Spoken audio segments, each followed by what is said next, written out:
healing is possible, even when your body still remembers, and you're not broken because your nervous system learned how to survive. You're a human. And I think with the right support, right, those memories don't have to run your life anymore. Welcome to the award winning Authors Show, where we guide professionals in crafting a lasting legacy through the art of self publishing. We help you remove self doubt from your mind with our proven process to become a published author. We have helped authors all over the world to publish their books since 2002. I'm your host, Lisa Umina, CEO of Halo Publishing International. If you're ready to become an award-winning author, let's get started. Every time I get to put together a segment for our award-winning author show, I just take a step back. I actually take in a deep breath because what I'm prepared to do and what actually happens in this conversation, it's amazing. It just puts an affirmation, and I'm hoping for them that they've done this. And for me, who continually is called to helping putting out the most beautiful voices and voices that I really believe passionately need to be heard. With that being said, I have today, who is immediately became my friend, by the way, I think call number two, Eugene Z, Bertrand, and he is going to be with me today to talk about this amazing, amazing story that everyone wants to read. Really, I know for a fact it's perfect timing. And it is about really, right? Not on our time, on his, that this book is out right during the holidays when we talk about abuse, we talk about going through difficult things in our lives. We want the holidays to be all beautiful, but as we end the year and we're going to begin the year, because that's when this beautiful segment, Eugene's going to be released. We'll start the whole new year doing these amazing things with your story. I have you here with me today. Welcome to the show. Thank you for joining me today. Lisa, my friend, it's such a pleasure to be here. Thank you so much for having me. What credits you to put a story like this together? We have muses in our life. We can use patients and clients. But with you, I'd like for you to just begin letting our listeners know who you are. What are you passionate about?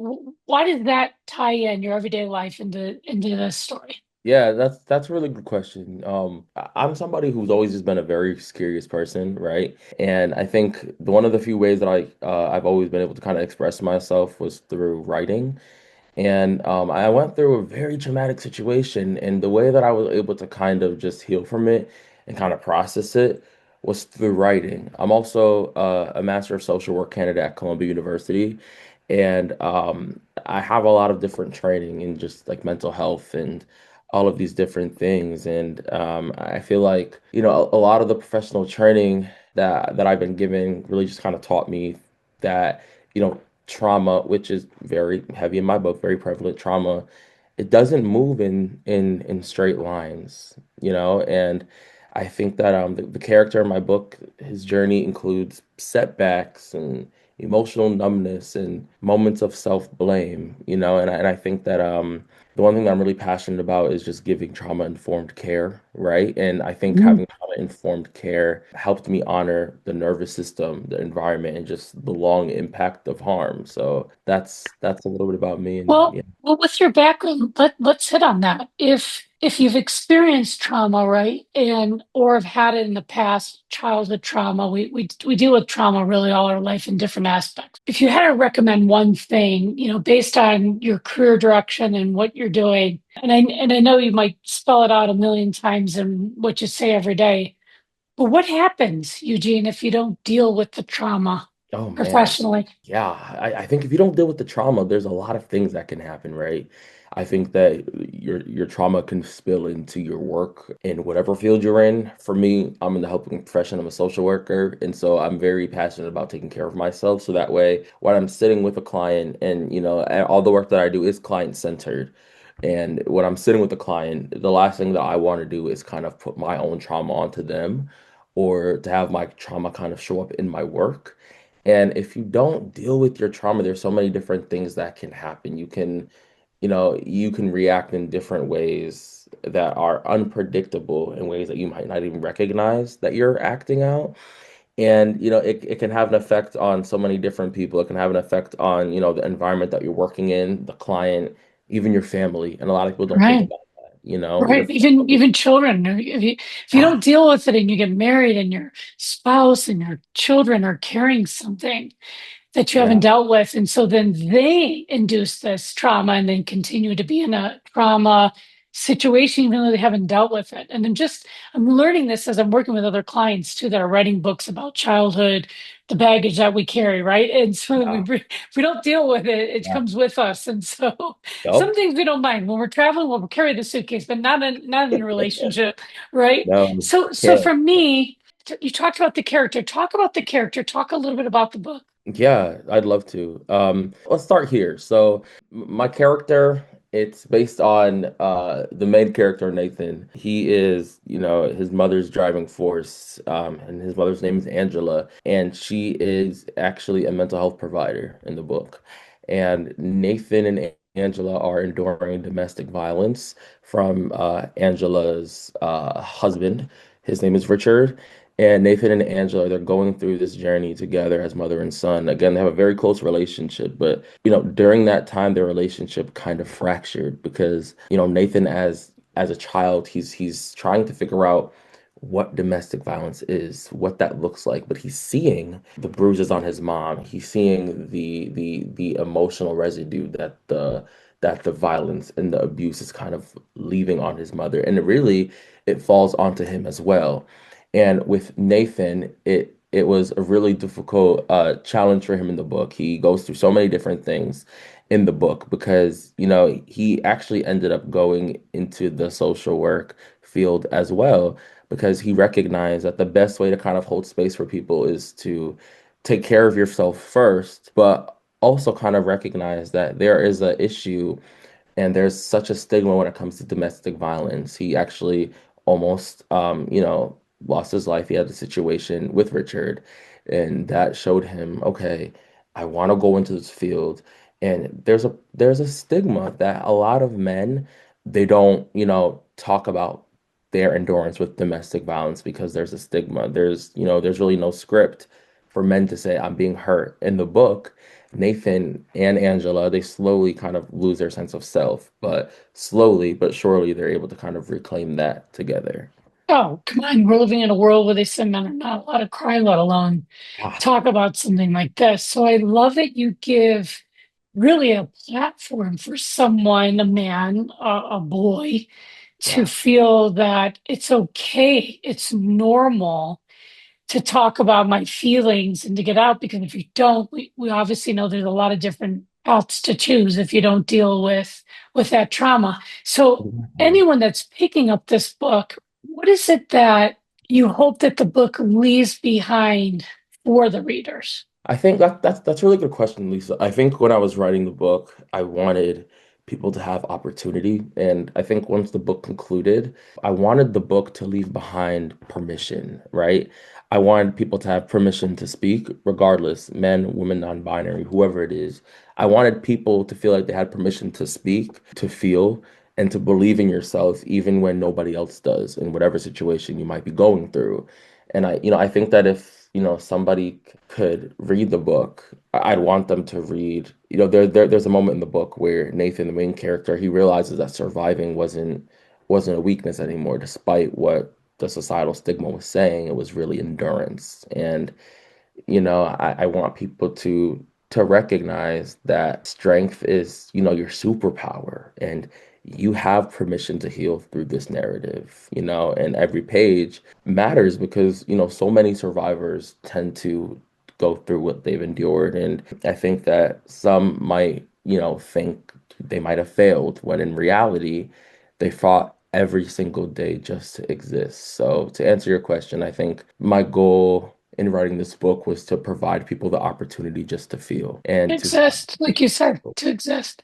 Yeah. yeah. And so you referenced Nathan, right? So was it till the end of the book that he finally is like, there's the epiphany, like I got to make the changes, or was it implemented at the beginning of the book so that there's a bigger takeaway? I mean, I'm just thinking out loud, like how you put that together for the character. Is it the last part of the book, or is it? Yeah, that's a good question. It's the way that I kind of wrote it was so people could kind of realize that healing isn't linear. So there's parts of the book where Nathan is great. It's like, okay, Nathan is finally healed now. It's kind Yeah. of like watching a movie, right? So Nathan is finally healed and he's doing great, but then something happens. But by the end of the book, Nathan is able to kind of, reclaim his power back. So is Angela. And Nathan's able to actually start his own family and to support his own family by, holding space for them and loving them and having a great relationship with his children and his partner. But yeah, healing isn't linear, and that's something that I kind of wanted to have, echoed in my book. So there's different parts of the book where Nathan is great, but then, that Yeah. doesn't come with some mishaps too. But how can Nathan be great when the victim's still there? So it's really hard, It's yeah, hard. to start a healing process when you're still in the room or seeing that Yeah, abuser. So for exactly. me, it's, and it's hard, especially with younger children, right? They can't just leave the house when maybe it's their parent or uncle that's abusing them in any type of, Yeah. right, any shape or form. So for me, yeah, it's maybe finding those resources somehow, Yeah. some way. And this book obviously helps people to find, that hope that they need to do something about it. Yeah, You exactly. talk about too, you mentioned earlier, like the big thing is not being believed, right? So you're thinking, okay, so I'm gonna shape this character around, is it really happening? Sometimes kids have imagination, sometimes parents will shoo them away and say, come on, that's impossible for it to be happening, right? So what would you say to those survivors who are going through this and then just people trying to support them through it? The one thing that I would say is that, you're not alone and that, not being believed can hurt as deeply as the abuse itself. And as long as you have that intrinsic motivation to kind of keep going, because even in the book, there's a moment where Nathan, opens up and he's met with silence instead of support. And that silence really teaches you to shrink and not to say anything. And I think that the one thing that I would say to people is that you have to have the intrinsic motivation to keep going every single day. That was, that's part of the reason why I wrote my book, at least, this. Like I was like, okay, you know what? This is much bigger than me because it's happening to so many other different people, other different Yeah. and nobody's talking about it. So for me, it was realizing that, writing this book was for a bigger purpose outside of me. So I would tell people to just hold on to your intrinsic motivation and to remember your purpose, remember your why, and don't let the abuse define you, but let, your passion for whatever you have in your life drive you to keep going in moments when you might not have that motivation. And do you think you would have taken this career path just based on now knowing that there's other people that are going through these situations? Do you feel like there's an affirmation like this, all these things in life that, again, we always say, right, everything prepares us for the next moment. Right. Now that you're in wearing these shoes as this person helping others, do you feel that this is the calling that absolutely? Absolutely, because you know what? I was doing a book talk, and there was this gentleman that came up to me and I was sharing my own story. I was talking about my book and I was talking about how, in society there's not a lot of spaces for men to be heard and to be, seen and to be, held space for because that's just society. That's a whole different conversation, but we were having that conversation and he came up to me and he was like, Eugene, you just told my story and he cried. He cried in front of his two Wow. kids. You know what I'm Wow. saying? And I think Yeah. that showed me that this is the work that I'm supposed to do, holding space for people and, sharing my story and sharing this book with people is so important. I think, again, I know you, and not everyone can do what you're doing. It takes a special person to really work in that type of field. So, and that specific person has to have a heart and soul that really connects to humans. Yeah, And again, you can see even taking the risk to write something like this, right? It just opens up so many doors for so many people to have the conversation. And that's exactly what you said in the beginning is that you wanted them to have that permission to do that. So here you are, right? You choose to center a male survivor of domestic violence, which people don't talk about enough. yeah. Why was that important to you? And what misunderstandings do you want to challenge? I think that for me, it was important because, I experienced domestic violence. I survived it myself. And, it was very important for me to hold the space. I recognize my positionality. I recognize that I am a Black man at Columbia University, which is an Ivy League institution. And I recognize that when talking about topics that might be difficult, people shut down. And what I wanted to do, use my positionality for the greater good and recognize loudly that vulnerability is often seen as a weakness or something unsafe. But writing the book really kind of felt like stepping into that light without armor. Like you're just kind of doing it. You know what I'm saying? We're just kind of doing Yes. it. Yes. And I think in a world that demands so much of us but doesn't encourage vulnerability, that's why I wanted to write the book. And again, our society, when especially men, when they talk about the fact that they've endured something and just even sharing their emotions, there's so many things that people say to kind of shut them down. And Nathan in my book, he takes a risk by being honest, even when he's afraid of judgment. And that's what I did when writing this book. You did an excellent job of that. I'll definitely say that as your publisher and as a reader. Thank So you. that being said, I want to conclude our interview, but I want to leave our listeners with a message. What is the takeaway from our conversation today that you'd like to leave with them? I think our takeaway from our conversation is that, healing is possible, even when your body still remembers, and you're not broken because your nervous system learned how to survive. You're a human. And I think with the right support, right, those memories don't have to run your life anymore.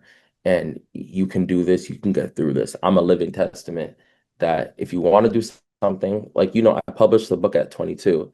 If you want to do something, you can do so. You know what I'm saying? You I can do still it. can't I I think it's can't believe you're crazy. I 22. think, I know. I isn't don't. that I crazy? just, you know what? You're 22 going on 30. You're ahead of your head. You're an old soul and you're back here to do some Yeah. amazing things for sure. Thank you, What Lise. one thing I'm going to definitely say to you, and I always like to give advice, Eugene wrote this story. I believe he really should use this book in any type of workshop, any type of group that can get together. Like this is their homework. They have to, when they meet with him and he's consulting his clients, hey, this is the takeaway. I really think this is a taking me in my one seminar, me doing speaking engagements. This is the book you've got to read so that you can take it in pieces and it's not all in one seminar, one podcast. You can buy this book, right, at Amazon, Barnes& and Noble, Goodreads, Books a Million, Resilience, Breaking the Chains by Eugene Z. Bertrand. I don't want to mess that up. I'm so sorry. I think it's a unique name, and so I'll pause on it for sure. You're good. Thank you so much for this beautiful conversation. Again, we'll definitely have this out there in the new year to tell everyone, hey, start the new year, find out what's going on, find help, find your platform, find your voice, and Yeah, talk to someone. I think that's what this is all about. And I can't thank you for enough for being a part of our family. I appreciate your support, my friend. I'm very grateful for you. Thank you. I'm grateful for you too. You know that. Thank you. Thank you. Thank I'm you. so excited. Thank you for listening to today's episode. If you're ready to publish your book, please submit your manuscript on halopublishing.com, or you can download our free publishing guide to learn everything you need to know about the entire self-publishing process. Start writing your legacy today.